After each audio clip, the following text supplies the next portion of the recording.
জাতীয় ঐক্যমত্য কমিশন কারো প্রতিপক্ষ নয়, সুনির্দিষ্ট সনদ তৈরি করাই মূল লক্ষ্য বলে জানিয়েছেন কমিশনের সভাপতি ডক্টর আলী রিয়াজ। সকালে 12 দলীয় জোটের সাথে আলোচনার সূচনা বক্তব্যে এই কথা বলেন তিনি।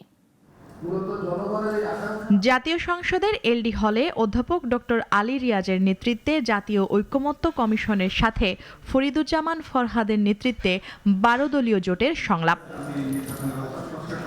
রাষ্ট্র পুনর্গঠন ও গণতান্ত্রিক ব্যবস্থা প্রতিষ্ঠার জন্য রাজনৈতিক দল ও জোটগুলো নিজ নিজ অবস্থান থেকে ছাড় দেবে বলে আশা প্রকাশ করেন জাতীয় ঐক্যমত্য কমিশনের সহসভাপতি অধ্যাপক ডক্টর আলী রিয়াজ।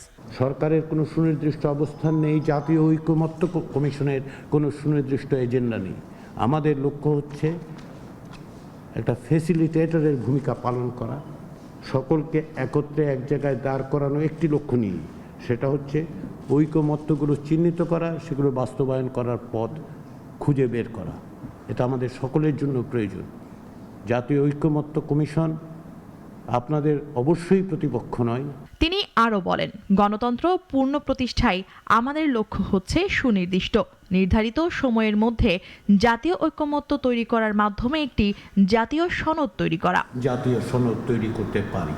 এদিকে বৈঠক শেষে প্রতিনিধিদের পক্ষে এনপিপির চেয়ারম্যান ফরিদুজ্জামান ফরহাদ বলেন, 28টি প্রস্তাবে আংশিক একমত হয়েছে। দীর্ঘ সময় অনির্বাচিত সরকারের সমস্যা তুলে ধরে ভোটের জন্য তাগিদ দেন তিনি। যে ইলেকশন কমিশনই বলেছে বাংলাদেশে একসাথে জাতীয় নির্বাচন এবং স্থানীয় নির্বাচন হওয়া সম্ভব নয়। আর একটা বিষয় একমত হয়েছে যে আমাদের যে তত্ত্বাবধায়ক সরকারের মেয়াদ 3 মাস থেকে 4 মাস করলে ভালো হয়। নির্বাচিত সরকারের পক্ষে যত সুষ্ঠুভাবে দেশের কাজ করা সম্ভব, অনির্বাচিত সরকারের পক্ষে এটা সম্ভব না। আমরা যারা পলিটিক্যাল পার্টি আছি তাদের সাথে আলোচনা না করে এটা করলো।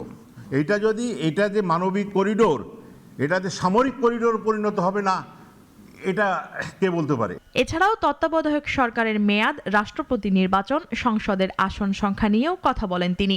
সেই সাথে মানবিক করিডোরের বিষয়ে রাজনৈতিক দলগুলোর সঙ্গে আলোচনা না করায় ক্ষোভ প্রকাশ করেন।